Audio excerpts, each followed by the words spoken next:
Otro modelo de disyuntor, habíamos visto recién los disyuntores que se soldaban a las bandas de los primeros premolares y de los primeros molares. Esos conectores que tiene a los lados eran los que iban soldados y eran los que unían las bandas al tornillo.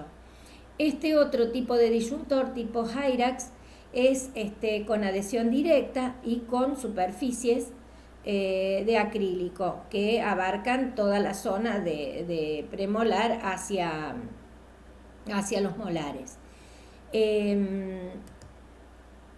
Como ustedes verán, existen diferentes modelos de tornillos, pero cumplen exactamente la misma función de generar la apertura de la sutura palatina media y de expandir a partir de las estructuras óseas esas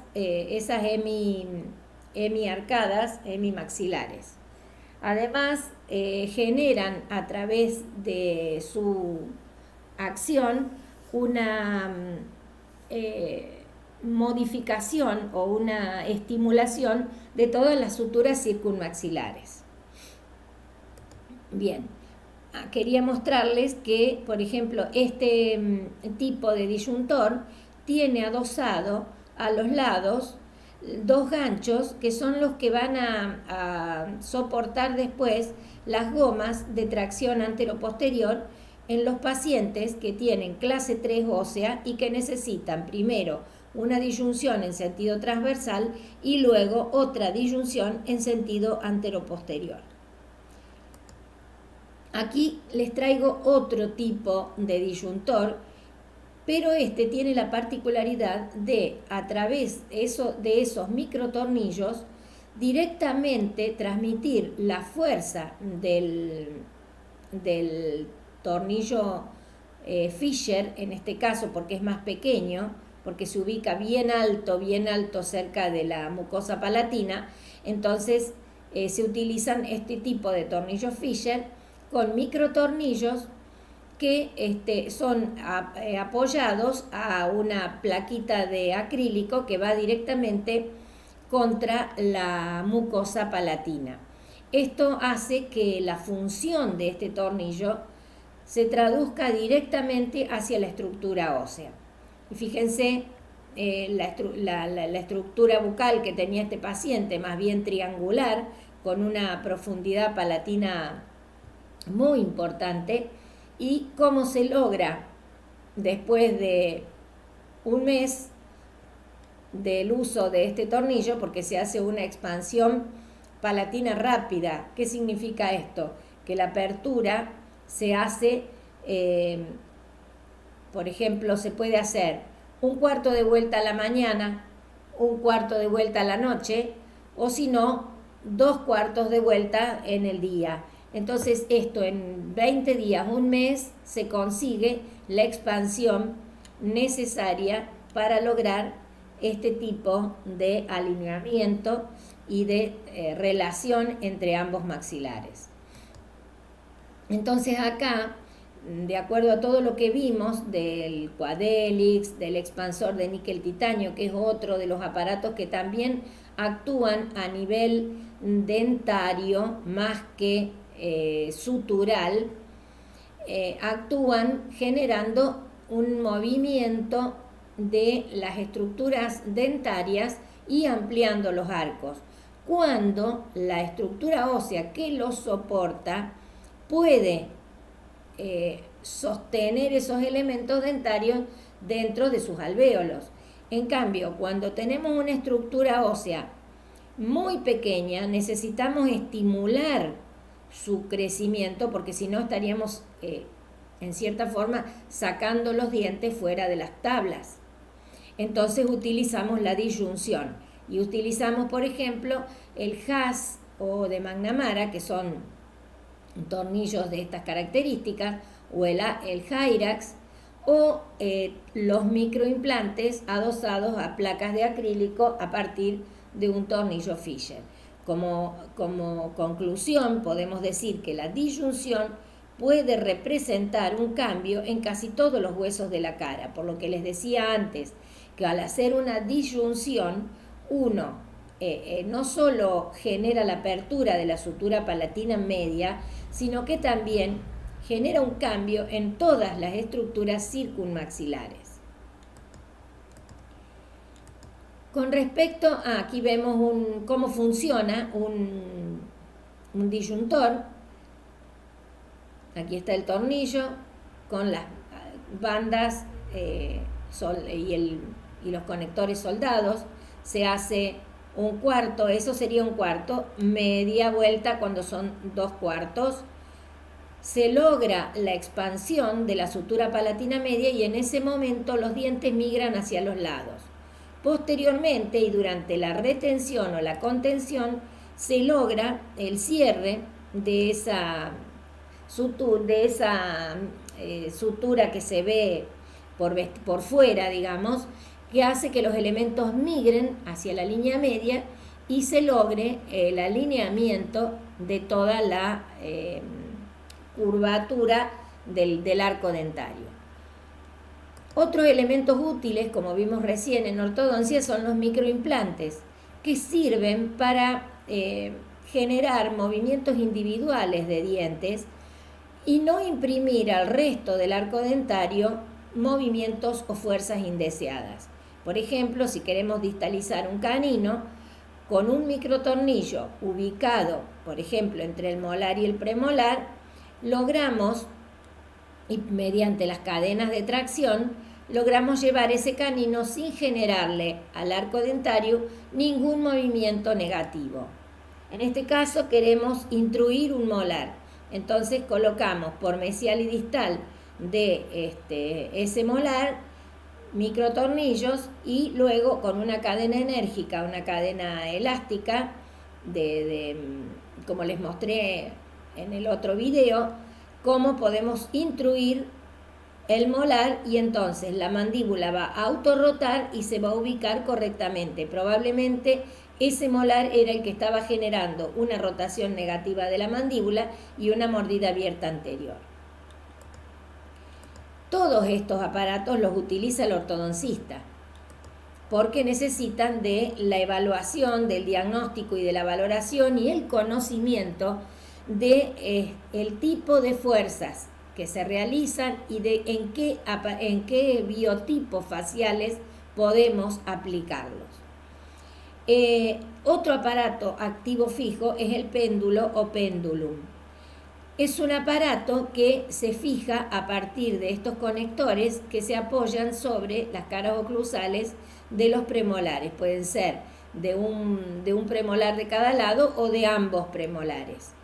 Y dos resortes confeccionados en un alambre TMA que es muy elástico y que se va a generar, al estar activo, va a generar un movimiento de traslación o distalización del molar, que es el que queremos distalizar, que es el que queremos mover. ¿Para qué? Para ampliar ese arco dentario y poder llevar después todos los elementos de cada hemiarcada hacia distal.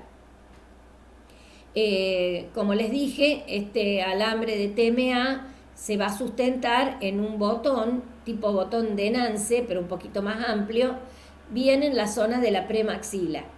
Entonces, cuando llevemos este resorte a la cajuela o anclaje que se encuentra en la cara palatina de las bandas molares, esa fuerza que va a ejercer el aparato va a ir haciendo ese movimiento hacia distal de los elementos dentarios. Veamos un caso, un ejemplo. En este paciente no existe espacio prácticamente para que erupcione el canino. Por lo tanto, hay una mesialización de todos los elementos de este sector, lo cual no ocurre en el lado opuesto.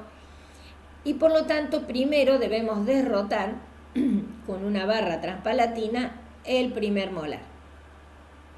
Entonces, generamos la derrotación del molar y cuando logramos derrotarlo, obtenemos una determinada cantidad de espacio, pero sigue siendo insuficiente. Y por lo tanto, se decide la colocación de un péndulo.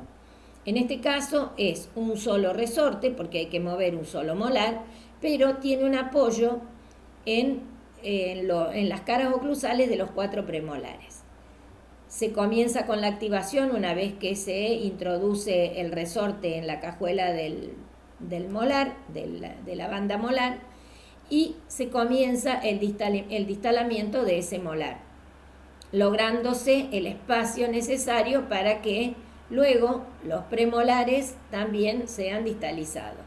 ¿Cómo se logra? Recuerdan que les mostré un resorte abierto que se colocaba entre distal del primer premolar, en este caso, y mesial del segundo, ligeramente activo, y entonces esto generaba el distalamiento también del premolar. Y así llevando cada elemento por separado hasta que se consigue el espacio para que ese canino tenga su lugar en el arco dentario.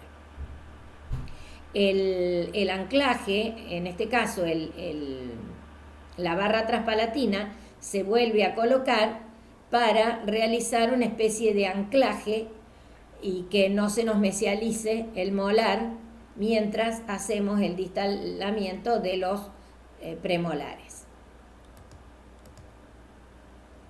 Dentro de los aparatos fijos ortodóncicos existen distintas técnicas.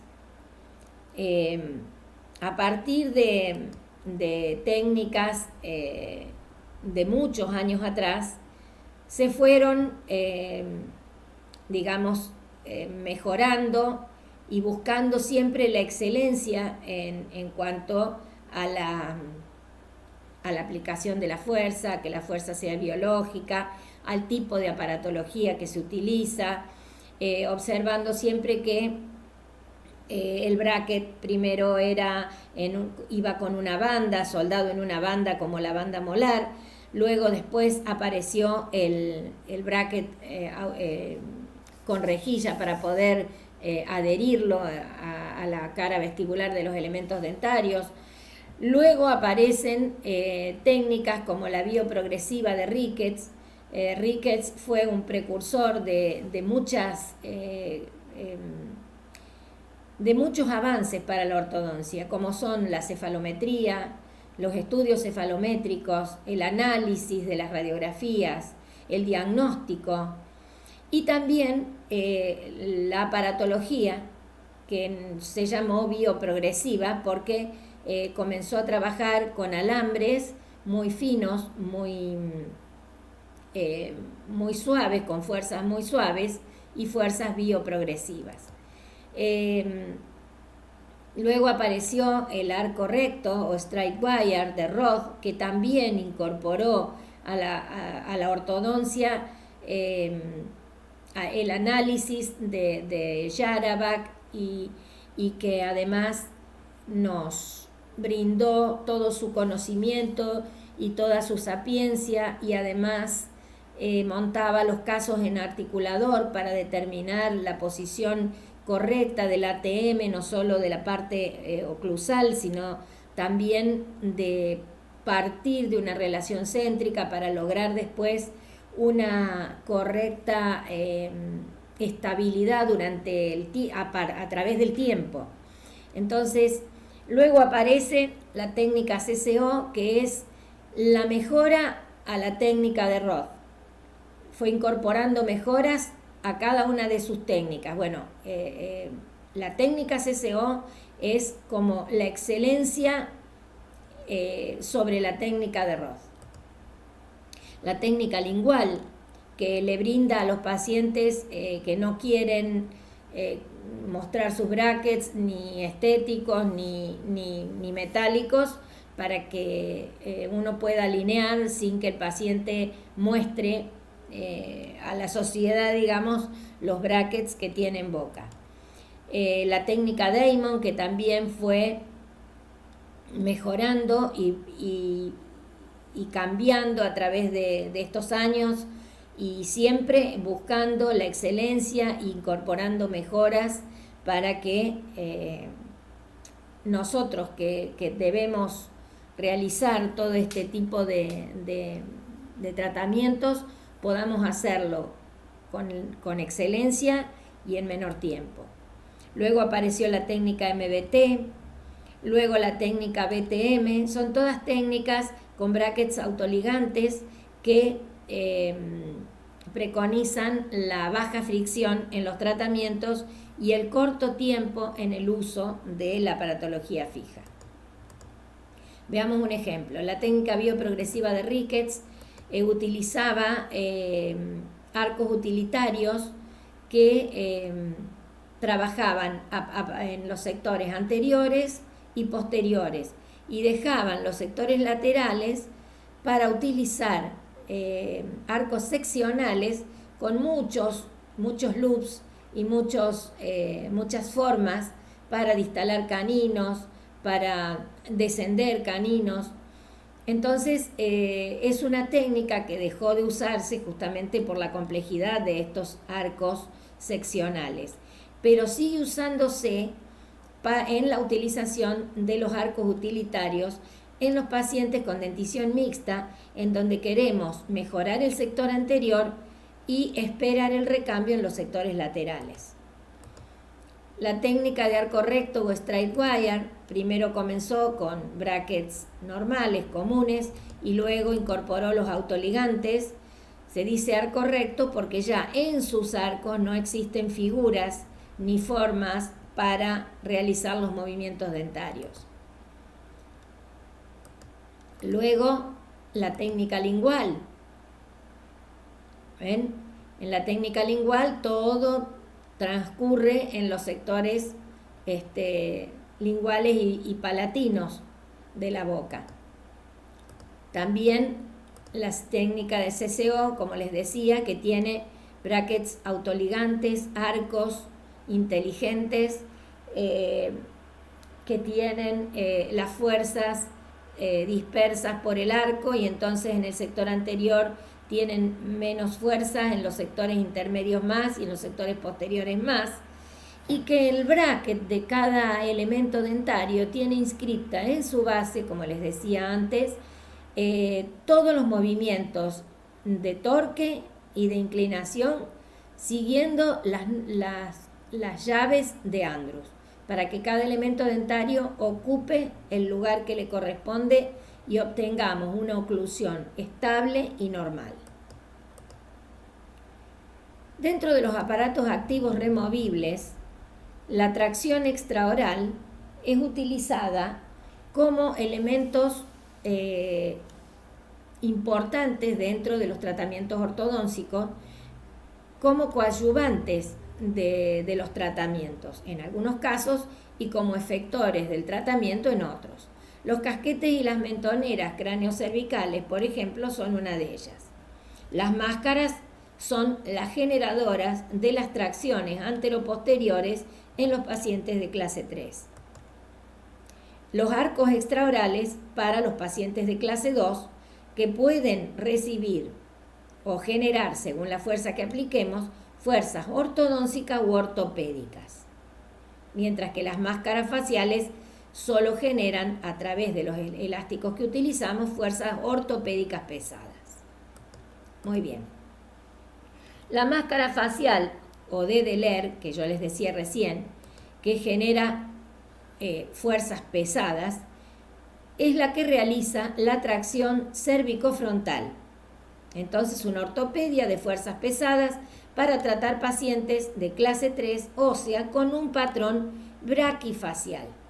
¿Y por qué lo dividimos? Bueno, veamos. Esta paciente, por ejemplo, tiene una máscara frontomentoniana, ¿sí? Esa tracción que se realiza a partir de un arco interno que el paciente tiene y desde ese arco, desde esos ganchos, utilizar gomas que generan esas fuerzas de más de 500 gramos por lado, tienen una altura, si ustedes observan, una dirección cervical. A esto se llama fuerza cervical. Esa fuerza baja cervical va a producir a nivel del molar que soporta la aparatología interna una extrusión. Esa extrusión hace que la mordida se abra y que la mandíbula rote negativamente. Por lo tanto, es favorable utilizarlo en un paciente con un patrón braquifacial, pero desfavorable en un paciente dólico-facial, donde lo que menos queremos es que se siga abriendo la mordida. Por lo tanto, la doctora Villalba, Teresa Varela de Villalba, en su tesis doctoral realizó la tracción extraoral pero alta, con fuerzas ortopédicas pesadas de más de 500 gramos por lado, pero altas. Vamos a ver cuál es la diferencia.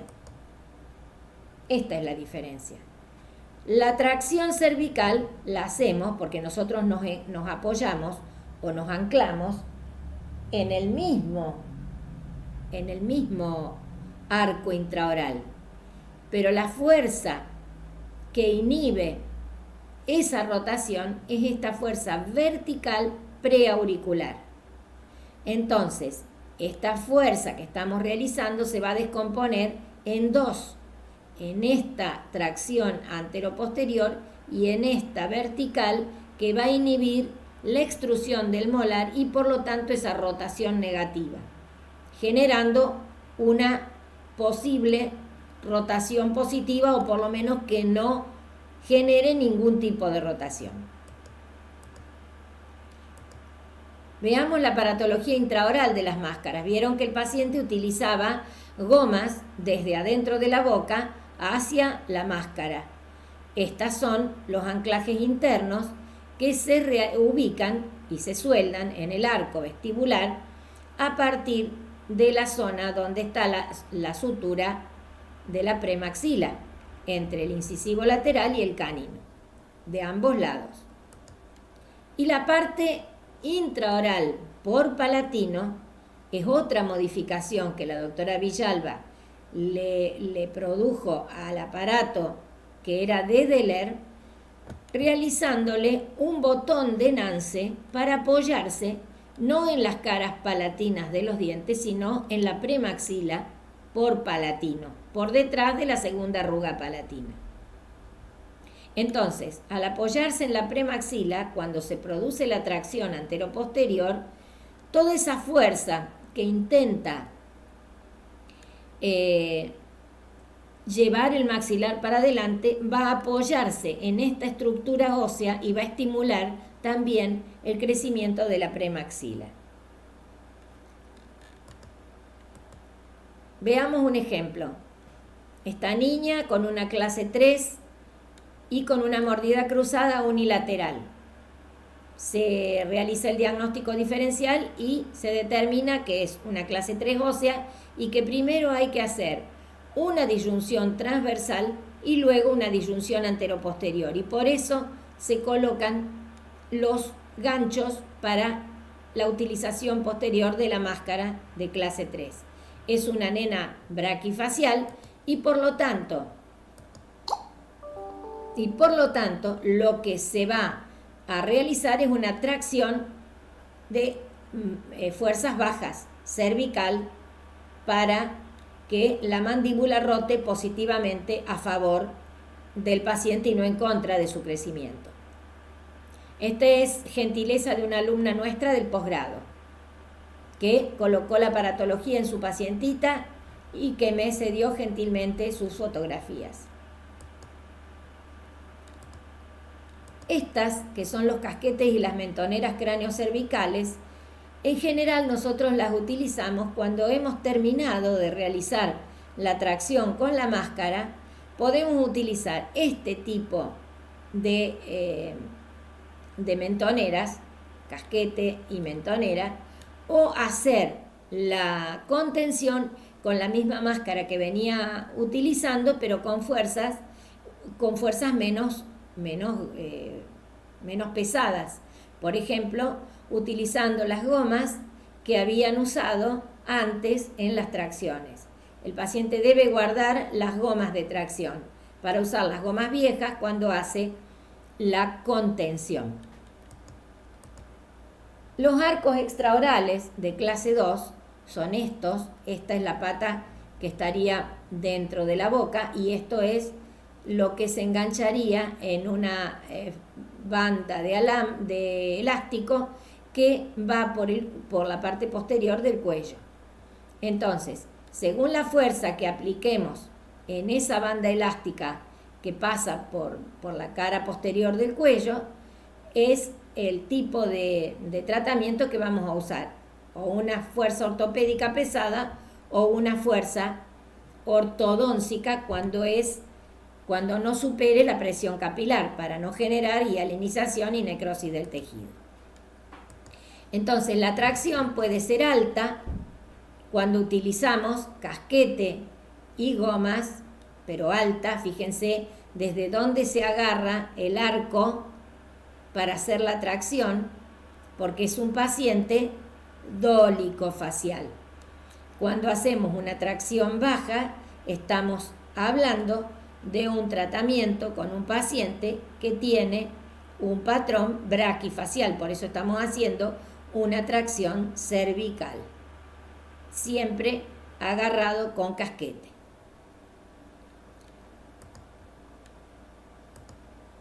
Veamos, como ustedes ven, el arco va a generar fuerzas discontinuas porque se activa cuando el paciente se lo pone y se inactiva cuando el paciente se lo saca. El paciente, si utiliza fuerzas ortodóncicas, lo va a usar durante el día y descansará en algún momento, pero tiene que usar fuerzas más suaves y puede usarlo más tiempo, porque las fuerzas no van a generar daño periodontal, ni radicular, ni óseo. Mientras que si usa fuerzas pesadas, va a ser mucho más discontinua, porque va a usar 12 horas la tracción y 12 horas va a descansar. ¿Por qué? Porque si la situación de la hialinización pasa de las 12 horas, ese tejido empieza a necrosarse y a morir. Necesita, o a morir y a necrosarse. Por lo tanto, necesita irrigación la misma cantidad de horas que no la tuvo por la tracción, por el tipo de fuerza. Este paciente, por ejemplo, realiza una tracción combinada, debido a que es un paciente mesofacial. Entonces hace una tracción cervical y alta, mientras que un paciente con un patrón braquifacial va a utilizar una tracción baja, cervical, porque si se abre un poco la mordida lo beneficia, mientras que lo beneficia en este sentido, ¿no? En la rotación en contra de las agujas del reloj. Mientras que un paciente que hace una tracción alta es un paciente que no necesita que se extruyan los molares y por lo tanto evita esa rotación negativa y le permite rotar positivamente a la mandíbula. Esta sería la parte intraoral de ese arco vestibular que ustedes veían. Ven que hay una especie de tope que se llama bayoneta, tiene la forma de una bayoneta, que se introduce en los tubos molares, de las bandas molares por vestibular, y que es el que va a recibir posteriormente la fuerza de tracción que estamos realizando con los elásticos externos. Bien. Veamos las escudillas labiales o escudos labiales. Estas escudillas labiales tienen el mismo tope. Por ejemplo, aquí le hicieron una omega al arco y bueno, fíjense cómo se introduce también en los tubos molares por vestibular, pero en este caso de los molares inferiores. Lo que se pretende con estas escudillas es separar los tejidos blandos del labio de las estructuras dentarias para que no estén provocando compresiones sobre los elementos dentarios y posicionándolos en una situación que no es la correcta. Esto sirve para inhibir o para actuar con la fuerza muscular a favor del tratamiento. Dentro de los aparatos activos removibles tenemos los miofuncionales. Los miofuncionales generan fuerzas intermitentes. Estas fuerzas intermitentes actúan dado que el aparato está suelto en la boca y cuando el paciente cierra o muerde, los alambres que forman parte de la estructura del aparato son los que van a estimular a las estructuras óseas y dentarias. Estas escudillas labiales, por ejemplo, están separando la musculatura de las caras vestibulares y de la estructura ósea de este maxilar superior. Esta sería un clamp de clase 3, porque el paciente de clase 3 tiene una estructura ósea, una estructura muscular labial en el labio superior muy comprimida. Entonces estas escudillas separan esa musculatura, evitando la compresión que puede generar toda esta estructura muscular. Veamos entonces distintos tipos de aparatología miofuncional que siempre van a generar fuerzas intermitentes.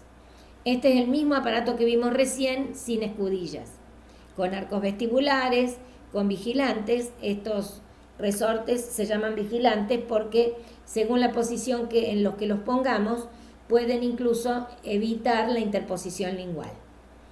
Este es el arco de Coffin, que al ir activándolo ligeramente en estas partes redondeadas vamos estimulando en sentido transversal a esos maxilares.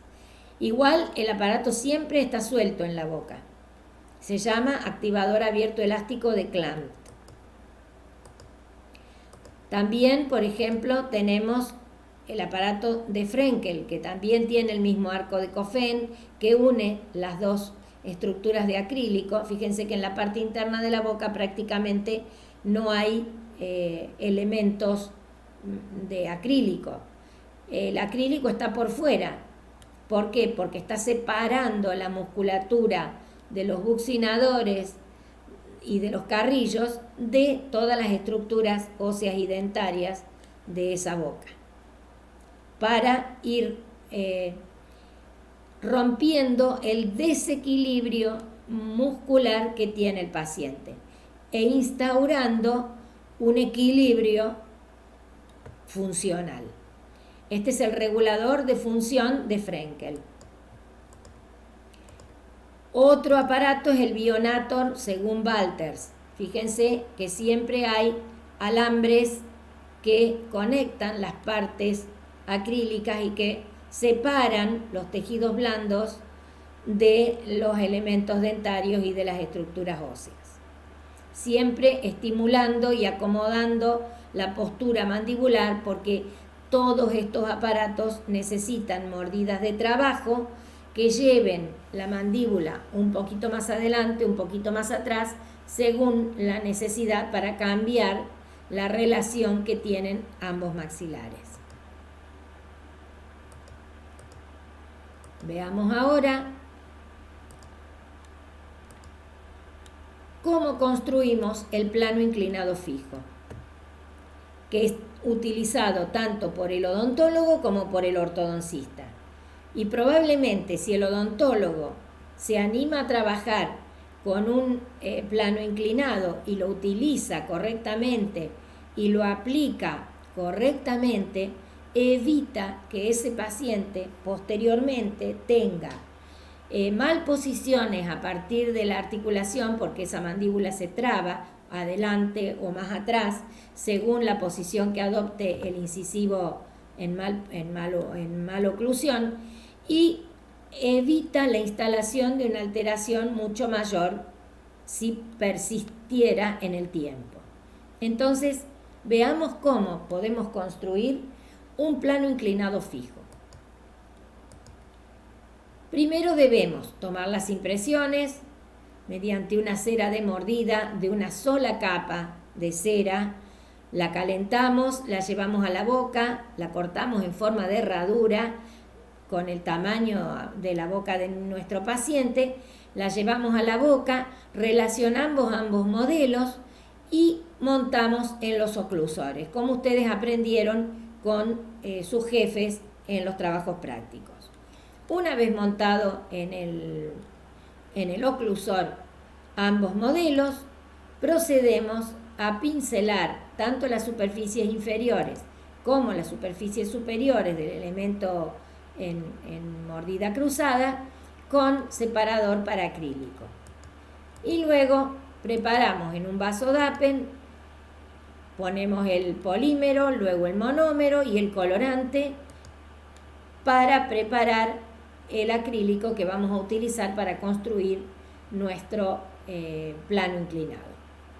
Cuando preparamos y colocamos primero el líquido y luego el polvo, porque así debemos hacerlo, no debemos espatular la superficie para no generar burbujas. Debemos esperar que el monómero se embeba bien con el polímero. Que el polímero se embeba bien con el monómero. Una vez que está en una consistencia en la que se puede trabajar para que no se escurra por todos lados sobre el modelo, comenzamos a cargar ese acrílico sobre la superficie donde está la traba dentaria. Y por lo tanto vamos a poner por lingual y por vestibular, tratando de ir recortando todo ese excedente para luego que no se nos lesione la gingiva ni por vestibular ni por palatino. Vamos probando, hacemos cerrar para ver hasta dónde llega ese contacto. Vamos agregando acrílico para darle la altura suficiente. ¿Y la altura suficiente a qué se refiere? La altura suficiente se refiere a que debe quedar un espacio interoclusal para que el único elemento que muerda o que toque en el acrílico cuando el paciente cierra sea el plano inclinado. Tampoco debe ese elemento dentario que está en mordida cruzada trabarse en el acrílico. Por lo tanto, debemos generar primero una pequeña separación y luego una especie de tobogán, una especie de declive para que cuando el paciente muerda, el diente toque y empiece a deslizar por esa superficie para poder vestibulizarse y no producir una traba en ese lugar que no le permita ubicarse correctamente. Entonces, una vez que el acrílico endureció y todo está listo para empezar a pulir, comenzamos a quitarle todas las rebarbas de acrílico y todos los excesos para, como les dije antes, evitar lesiones de tejidos blandos, tanto de la mucosa interna del labio como de la gingiva por vestibular y por lingual. Con fresas de carborundum podemos ir haciendo ese devastado, luego ya empezamos el pulido con el mandril con lija. La lija tratemos siempre de que sea la de grano más fino. Las lijas al agua de grano fino dejan la superficie del acrílico como si fuera un vidrio, pero siempre tiene que ser fino justamente para que los granos de la lija no lastimen el acrílico y le generen surcos. Luego también podemos pulir con gomas, con los fresones de gomas, y una vez que ya está el aparato, digamos, listo, procedemos al brillo y al pulido final. Primero con piedra pómez y con cepillo, luego con tiza y después con badana y alto brillo. Esto con material rotatorio, por supuesto, en estos aparatos que sirven justamente para sacarle brillo y pulido. Aquí está el cono de badana con la piedra pómez y después con la tiza. Primero lo terminamos de pulir, lo recortamos bien por gingival, que llegue bien al festón gingival, pero que no lesione. Y luego lo lavamos bien y procedemos a darle el alto brillo, con la badana y con el alto brillo. Y fíjense cómo queda sumamente prolijo y bien alto, porque ustedes ven que resalta, digamos, la altura de ese plano con respecto a los elementos dentarios. Y ahí está la altura que debe producirse para que justamente se genere una interferencia al morder y el diente empiece a cambiar de posición. Otra cosa más que quiero decirles es que no debe de ninguna manera estar más de 15 a 20 días en boca. Si no se produjo el cambio de posición de ese elemento dentario, es porque no está bien construido y a lo mejor deberemos agregar un poquito más para que el paciente no pase la mandíbula por delante del diente y de esa forma no logremos nunca acomodar el elemento. No más entonces de 15 a 20 días. Otra cosa a tener en cuenta es que el diente que tiene que cruzar de palatino a vestibular tiene que tener el espacio suficiente para poder hacerlo en sentido mesiodistal. No puede haber un apiñamiento en el lugar donde está el elemento dentario a cruzarse, porque si no estaríamos vestibulizando dos elementos probablemente. Bueno, nos vemos en próximas clases teóricas, espero que sigan bien y prontito nos volvemos a ver en otras clases. Mucha suerte y muchas gracias.